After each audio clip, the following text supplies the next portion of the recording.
Ya, tidak disangka virus corona asal kota Wuhan di China ini telah memakan ratusan ribu korban di seluruh dunia. Bahkan World Health Organization atau WHO memperkirakan bahwa akhir dari pandemi corona yang saat ini tengah menghantui seluruh dunia masih jauh. Dan hal ini melihat perkembangan corona yang kian mengganas setiap harinya. Namun di sisi lain banyak negara saat ini telah melonggarkan kebijakan lockdown mereka. Seperti apa? Saya bahas untuk Anda di Corona Menggila, 3 juta penduduk bumi terjangkit. Ya, pertama saya ingin mengajak Anda melihat seperti apa penyebarannya di seluruh dunia. Karena mungkin tak kita sadari begitu ya, kasus corona di seluruh dunia saat ini sudah lebih dari 3 juta kasus.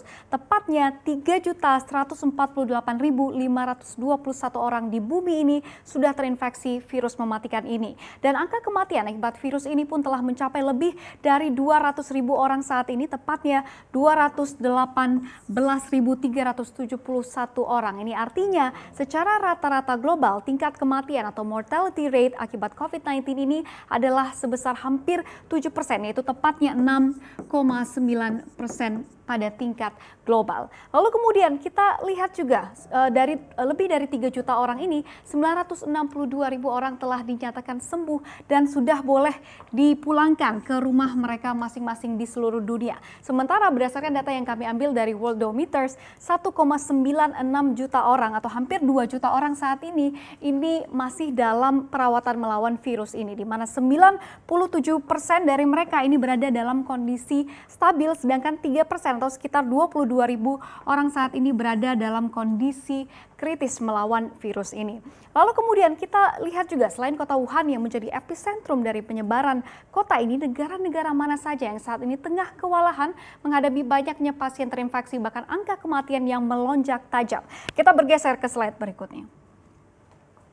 Ya, seperti kita ketahui bahwa Amerika Serikat atau AS kini menjadi pusat dari pandemi COVID-19 atau virus corona. Jumlah pasien aktif corona di negara adidaya tersebut ini sudah mencapai 1 juta orang saat ini. Kasus corona di Amerika Serikat atau 1/3 dari total kasus virus corona yang ada di dunia.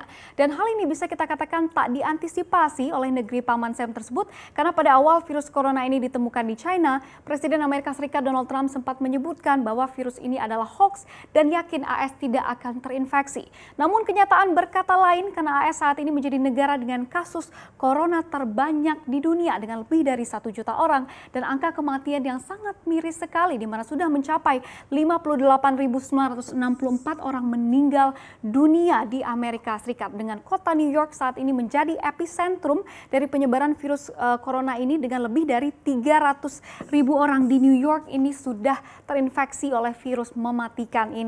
Lalu kemudian setelah Amerika Serikat, kita ke Eropa, di mana ada Spanyol yang saat ini juga menjadi epicentrum kedua corona di dunia setelah Amerika Serikat.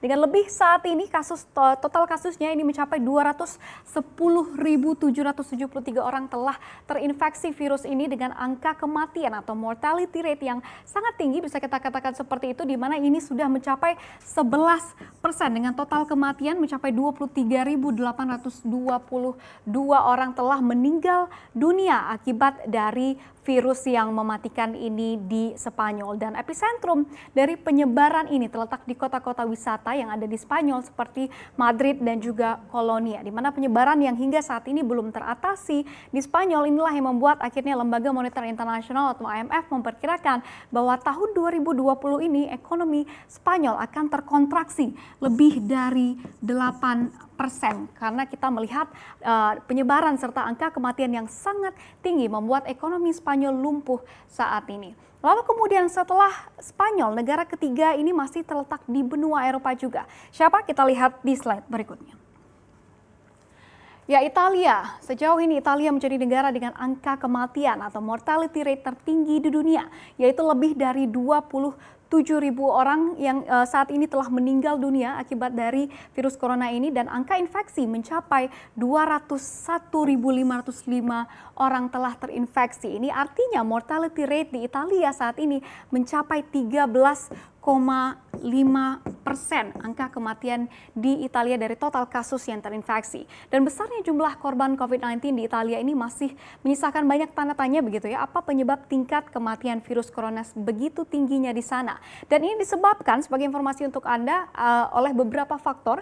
Yang pertama ini adalah usia dan juga riwayat penyakit pribadi di Italia, di mana mungkin ini tidak kita ketahui begitu ya, 85,6% dari mereka yang meninggal di Italia akibat terjangkit virus ini adalah orang yang berumur lebih dari 70 tahun ke atas, kalau menurut laporan dari Institusi Nasional Kesehatan di Italia. Dan ini dikarenakan oleh tingginya tingkat penduduk usia lanjut di Italia dengan mencapai angka yaitu sekitar kira-kira 23% dari seluruh populasi orang Italia ini berusia di atas 65 tahun. Jadi inilah salah satu faktor yang membuat angka kematiannya tertinggi di dunia saat ini dengan 13,5%. Lalu kemudian dari Eropa kita ke Asia, di mana India saat ini merupakan negara dengan kasus COVID-19 terbanyak di Asia. Dengan total kasus saat ini mencapai lebih dari 31.322 orang telah terinfeksi, dengan kematian saat ini telah mencapai hampir 8.000 orang atau tepatnya 7.969 orang telah meninggal dunia di India.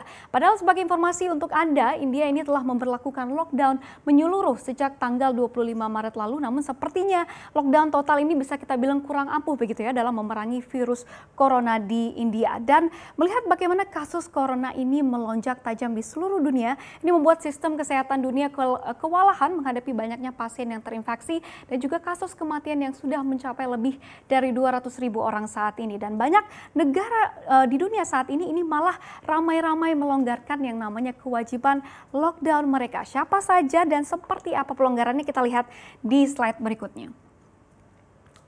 Ya, kita ke Vietnam terlebih dahulu yang dinilai sukses dalam memerangi corona, di mana sejak diberlakukannya lockdown hingga saat ini tercatat nol atau tidak ada orang yang meninggal di dunia akibat virus corona di Vietnam. Walaupun kasus corona di sana ini mencapai 270 orang yang sudah terinfeksi.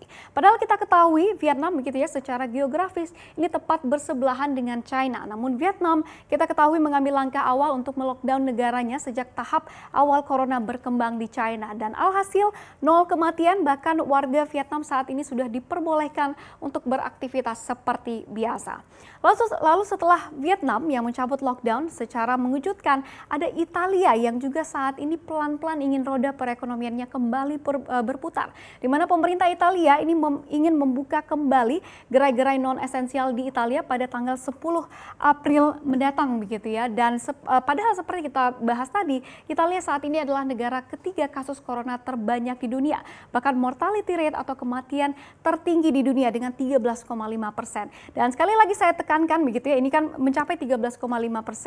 Jadi ini membuat pertanyaan gitu, is it the right thing to do? Jadi banyak yang mempersoalkan keputusan Italia untuk membuka kembali gerai non-esensial pada tanggal 10 April mendatang.